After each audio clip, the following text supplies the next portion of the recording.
Le sujet de AF est homogène. Que ce soit le corpus de texte, les questions ou les travaux d'écriture, tout est lié. Maintenant, c'est incontournable de répondre à la question, puisque c'est elle qui va vous préparer à être efficace dans les travaux d'écriture. En revanche, elle ne rapporte que 4 points sur les 20 points. Et on ne peut pas consacrer plus de 3/4 d'heure à la réponse. C'est pourquoi il faut être efficace, c'est pourquoi il faut être synthétique.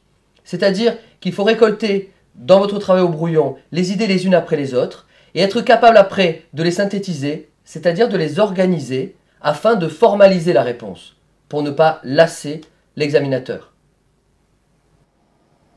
Répondre à la question de type bac, c'est analyser les mots de la question, une étape obligatoire. En quoi les 4 textes du corpus relèvent-ils de la poésie satirique? On vous donne ici le genre, la poésie, et on vous donne un registre. Le registre habituel, c'est plutôt le lyrisme ou alors l'épique. Ici, le satirique délimite votre analyse. La satire, qu'est-ce que c'est? Le blâme, un portrait dévalorisant, une dénonciation que l'on trouve à travers tous les siècles de littérature. Il va falloir faire attention à la cohérence des textes. C'est pour ça que, d'abord, il faut analyser les siècles et les auteurs. Pouvons-nous tirer des informations qui vont nous permettre d'analyser la question?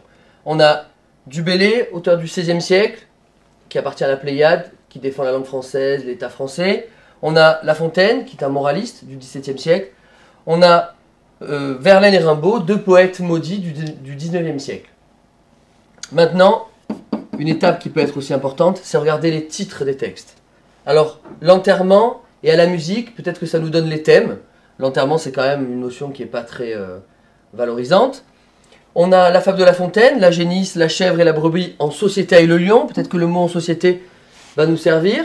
Et enfin, le texte de Du Bellay, Seigneur, je ne saurais regarder d'un bon œil. On a quand même la négation et l'expression regarder d'un bon œil qui montre peut-être que Du Bellay dit un avis dévalorisant à propos de quelque chose.